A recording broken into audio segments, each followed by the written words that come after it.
جزاک اللہ۔ بسم اللہ الرحمن الرحیم، الحمدللہ رب العالمین والصلاة والسلام علی اشرف الانبیاء و سید المرسلین۔ معزز ناظرین، الحمدللہ آج کی نشست میں 18ویں پارے کا آغاز کیا گیا ہے، اور 18واں پارہ سورۃ المؤمنون، سورۃ النور اور سورۃ الفرقان کے بعض حصے پر مشتمل ہے۔ سورۃ المؤمنون قرآن کریم کی معروف صورتوں میں سے ایک صورت ہے، مکی صورت ہے، اور اس میں کل 118 آیتیں اور 6 رکوع ہیں۔ 118 آیتوں میں سے ناظرین آج ربع تلاوت کے تحت 77 آیتیں تلاوت کی گئی ہیں، اور بیشتر حصہ اس صورت مبارکہ کا وہ ہے کہ جس میں اللہ رب العالمین نے کئی انبیاء علیہم السلام کا ذکر فرمایا ہے۔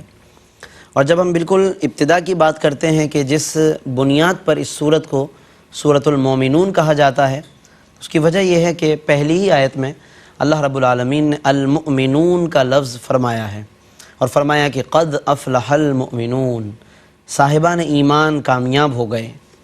یعنی کہ اس صورت کے آغاز میں اللہ نے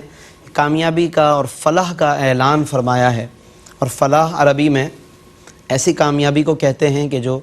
بھرپور کامیابی ہو، جو دنیا میں بھی کام آئے اور آخرت میں بھی کام آئے۔ عربی میں اتنی عظیم اور اتنی زبردست کامیابی کے لیے جو سب سے کمال اور جامع ترین لفظ ہے وہ فلاح کا لفظ ہے،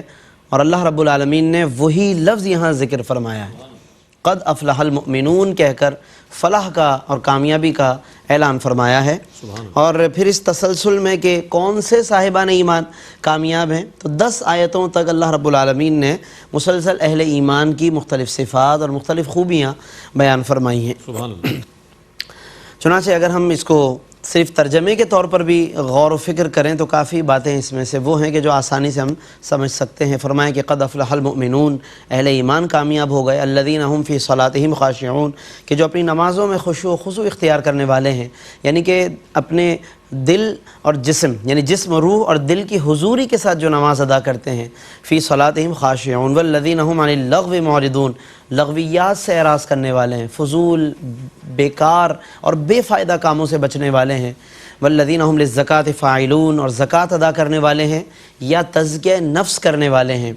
والذین هم لفروجہم حافظون، اپنی عزت کی حفاظت کرنے والے ہیں، بے حیائی اور بد کرداری سے بچنے والے ہیں، الا علی ازواجہم او ما ملکت ایمانہم فإنہم غیر ملومین فمن ابتغاء وراء ذلک فاولئک هم العادون، یعنی کہ اپنی جو خواہش کا جائز طریقہ ہے اس کے مطابق وہ اس خواہش کی تکمیل کرتے ہیں جو اللہ نے راستے بتائے ہیں، اس کے علاوہ سے وہ اجتناب کرتے ہیں۔ اور والذین هم لاماناتہم وعہدہم راعون، امانتوں کی بھی حفاظت کرنے والے، وعدے کی حفاظت بھی پاسداری کرنے والے، اور نمازوں کی پابندی کرنے والے۔ تو پھر آگے ان کی فضیلت بتائی، مقام بتایا کہ اولئک هم الوارثون الذین یرثون الفردوس، وہی جنت الفردوس کے وارث بننے والے ہیں۔ سبحان اللہ۔ یہ ناظرین جب ہم ان آیتوں کا مطالعہ کرتے ہیں تو یہاں پر ایک روایت یاد آتی ہے، اکثر علماء بیان فرماتے ہیں کہ سیدہ ام المومنین عائشہ صدیقہ رضی اللہ تعالیٰ عنہ سے نبی کریم صلی اللہ علیہ وسلم کے اخلاق کے بارے میں پوچھا گیا۔ تو ایک مشہور روایت تو وہی ہے کہ حضرت سیدہ عائشہ نے اس کے جواب میں فرمایا کہ جب پوچھنے والے نے پوچھا کہ آپ صلی اللہ علیہ وسلم کے اخلاق کیسے تھے، تو سیدہ ام المومنین عائشہ صدیقہ رضی اللہ تعالیٰ عنہ نے فرمایا کہ کان خلقہ القرآن، کہ نبی کریم صلی اللہ علیہ وسلم کے اخلاق سراپا قرآن ہیں، یعنی کہ اگر آپ قرآن پڑھیں اور نبی صلی اللہ علیہ وسلم کے اخلاق کا مطالعہ کرنا چاہیں تو بس قرآن سے استفادہ کریں۔ ایک تو یہ جواب، اور دوسرا جواب سیدہ ام المومنین عائشہ صدیقہ رضی اللہ تعالیٰ عنہ سے بعض روایت میں یہ جواب بھی منقول ہوا ناظرین کہ پوچھا گیا کہ حضور کے اخلاق کیسے تھے، تو سیدہ عائشہ صدیقہ رضی اللہ تعالیٰ عنہ نے فرمایا سورۃ المؤمنون کی ابتدائی 10 آیتیں پڑھو تمہیں حضور کے اخلاق کا پتہ چل جائے گا، یعنی نبی صلی اللہ علیہ وسلم کے اخلاق ہیں یہ، قد افلح، پھر ایمان، پھر خاشعون، یعنی جتنے اوصاف بتائیں یہ دراصل آپ صلی اللہ علیہ وسلم کے اخلاق کریمہ ہیں۔ ناظرین ہمیں اس تناظر میں اور اس زاویہ فکر کے ساتھ بھی ان آیات کا مطالعہ کرنا چاہیے۔ اور ایک خاص طور پر ایک بات یہاں پر یہ بھی میں عرض کروں کہ جب ہم قرآن کریم میں اس طرح اوصاف والی جو آیتیں ہوتی ہیں جن میں صفات مومن بتائی گئی ہیں، صفات انبیاء بتائی گئی ہیں، صفات صالحین یعنی اللہ کے نیک بندوں کے صفات بتائی گئی ہیں، تو ایک کام ضرور کرنا چاہیے کہ ان صفات کا مطالعہ اور تلاوت کرتے کرتے ہمیں ایک نظر اپنے آپ پر ضرور ڈالنی چاہیے کہ یہ صفت اللہ نے بیان کی ہے، مجھ میں یہ صفت پائی جا رہی ہے یا نہیں، اور کس درجے میں پائی جا رہی ہے۔ اللہ نے اگر کسی کو صادقون کہا، سچا کہا، میں کتنا سچا ہوں۔ اللہ نے کسی کو صالحین و عابدین کہا ہے، میں کتنی عبادت کرتا ہوں۔ اگر یہ انداز ناظرین ہمارے اندر پیدا ہو جائے تو یقیناً پھر قرآن کے ساتھ ہمیں ایک محسوس ہوگا کہ ہمارا تعلق مضبوط ہو رہا ہے، قرآن ہم سے بات کر رہا ہے، ہم قرآن کی بارگاہ میں حاضر ہیں، اور یہ ایک احتساب کا عمل بھی ہے، اور اس سے یقیناً قرآن کا فیض ہمیں حاصل ہوگا۔ اس کے بعد ناظرین جب ہم آگے بڑھتے ہیں اسی سورۃ المومنون میں تو آیت 12 میں 13 میں اور اس سے ریلیٹڈ آیتوں میں اللہ نے انسان کی پیدائش کے مراحل بتائے ہیں۔ اللہ نے کس طرح انسان کو تخلیق فرمایا، ایک مٹی کا جو جوہر ہے، کئی جگہوں سے اللہ نے مٹی جمع کرنے کا فرشتوں کو حکم فرمایا، پھر اس سے جو مٹی اخذ کی گئی مختلف جگہوں سے،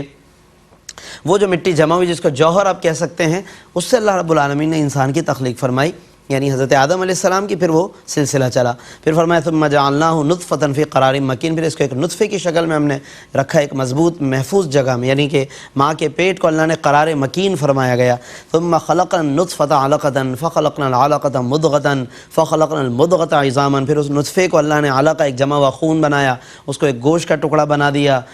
اور اس کو پھر ہڈی کی شکل بنا دیا، فَكَسَوْنَا الْعِظَامَ لَحْمًا، پھر اللہ نے اس ہڈی پر گوشت پہنایا، اور اس طریقے سے انسان کی پھر اس میں روح پھونکی گئی۔ حضرت فاروق اعظم رضی اللہ عنہ نے جب ایک موقع پر یہ آیت سنی،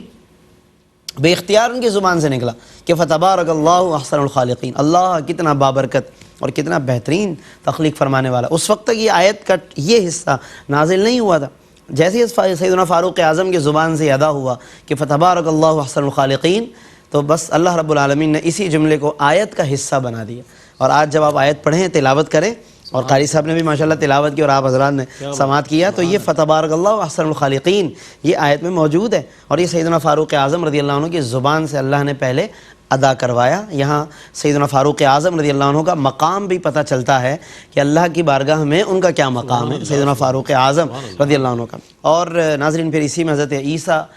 و سیدہ مریم علیہ السلام کا بھی اللہ نے ذکر فرمایا، انہیں اپنی ایک عظیم نشانی اللہ نے قرار دیا، یعنی اپنی وحدانیت کی، اپنی قدرت کی نشانی اللہ نے قرار دیا۔ پھر اس کے بعد ناظرین آیت نمبر 51 کی طرف جب ہم بڑھتے ہیں تو اس میں اللہ نے عقل حلال کی طرف توجہ دلائی، یا ایھا الرسول، اور رسولوں سے، یعنی آپ اندازہ کریں کہ امت پر کتنی ذمہ داری ہے حلال کھانے کی، کہ جب کہ اللہ رسولوں سے فرما رہا ہے یا ایھا الرسول، اے میرے رسولو، کلوا من الطیبات، پاکیزہ چیزیں کھایا کرو۔ حالانکہ وہ تو ظاہر ہے پاکیزہ ہی کھاتے تھے، مگر انہیں کہہ کر اللہ نے امت کو توجہ دلائی کہ جب رسولوں کو بھی فرمایا جا رہا ہے، اور پاکیزہ تناول کرنا ہی دعاؤں کی قبولیت کا بھی سبب بنتا ہے۔ ایک شخص کا حضور علیہ السلام نے ذکر کیا کہ اس کا لباس بھی حرام کا، کھانا پینا بھی حرام کا، اور پھر وہ اللہ سے دعائیں کرے، تو حضور فرماتے انا یستجاب لہ، اس کی دعا کیسے قبول کی جائے گی؟ تو یہ بہت ڈیپینڈ کرتا ہے ناظرین کہ کھانا، رزق حلال، عقل حلال، صدق مقال، بولیں تو سچ بولیں، کھائیں تو حلال، تو دعائیں قبول ہوتی ہیں۔ تو یہ آیت بھی پیش نظر رکھیں، صرف میں اشارتاً عرض کر رہا ہوں اختصار کی وجہ سے۔ یہ آیت نمبر 51 بہت اہم ہے، اور اس کے علاوہ وحدت امت بھی ناظرین اس صورت کا بہت اہم ٹاپک ہے۔ امت کی وحدت، امت کے درمیان اتحاد ہو، اور اختلاف اگر بالفرض رہتا بھی ہے تو اختلاف کی حد تک رہے، انتشار نہیں ہونا چاہیے۔ کاش کہ یہ نقطہ آج ہم سمجھیں، امت کے افراد سمجھیں کہ اتحاد کی طرف آئیں، ہم وحدت کی طرف آئیں، اور اگر بالفرض اختلاف رہتا بھی ہے تو وہ اختلاف رہے، وہ مخالفت نہ ہو، اور وہ انتشار کا باعث نہ ہو، کیونکہ انتشار جب ہوتا ہے تو پھر وہ ظاہر ہے کہ وہ جو اصل میں اختلاف کے جس کے اندر تحقیق ہوتی ہے، علمیت ہوتی ہے، پھر وہ چیزیں آہستہ آہستہ رخصت ہونا شروع ہو جاتی ہیں۔ اختلاف علم کی بنیاد پر ہوگا، اختلاف دلائل کے ساتھ ہوگا، اختلاف میں وسعت پائی جائے گی، اس میں غور و فکر کی دعوت ہوگی، یہ تمام چیزیں ہوتی ہیں، اختلاف کے اوصاف ہیں۔ لیکن انتشار میں قتل و غارت گری ہوتی ہے، الزام تراشیاں ہوتی ہیں، اور اس سے ملتے جلتے وہ صفات ہوتی ہیں کہ جو اللہ تبارک و تعالیٰ کے نزدیک پسندیدہ نہیں ہیں۔ اس لیے اس آیت میں اللہ نے وحدت کا درس دیا۔ آیت نمبر 52 سورۃ المومنون فرمایا وَإِنَّ هَذِهِ أُمَّتُكُمْ أُمَّةً وَاحِدَةً وَأَنَا رَبُّكُمْ فَاتَّقُونِ، بے شک یہ امت واحدہ ہے۔ یہاں امت سے مراد دین ہے، جو علماء نے بیان فرمایا دین تمہارا ایک ہی ہے، یعنی توحید، رسالت، یہ بنیادی عقائد ایک ہی ہیں۔ تو فرمایا وَأَنَا رَبُّكُمْ، میں تمہارا رب ہوں، فَاتَّقُونِ، تو مجھ سے ڈرو اور تقوی اختیار کرو۔ لیکن فرمایا کہ فَتَقَطَّعُوا أَمْرَهُمْ بَيْنَهُمْ زُبُرًا، لوگوں نے جو ہے اس میں معاملے کو قطع کر دیا اور ہر ایک اپنے اپنے نظریے پر خوش ہے۔ تو اس میں قطع کرنے سے وہی مراد ہے کہ لوگ انتشار کی طرف چلے گئے۔ تو انتشار کی طرف جانا یہ امت کے لیے، ملک و ملت کے لیے ناظرین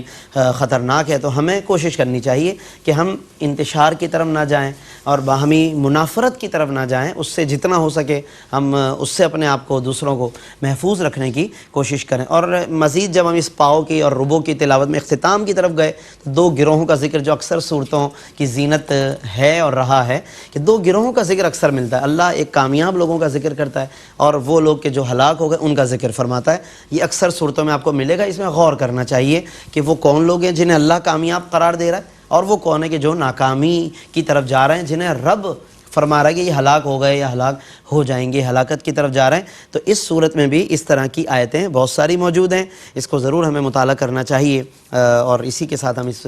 گفتگو کو مکمل کر رہے ہیں۔ انشاءاللہ سورۃ المومنون کا مزید کچھ حصہ ناظرین باقی ہے، اگلے حصے میں جب اس کی آپ تلاوت سماعت کریں گے تو انشاءاللہ اس کی تفسیر بیان کی جائے گی۔ اللہ تعالی ہم سب کو ان تمام نصائح پر، نصائح قرآنیہ پر عمل کرنے کی توفیق عطا فرمائے۔ آمین۔ وآخر دعوانا ان الحمد للہ رب العالمین۔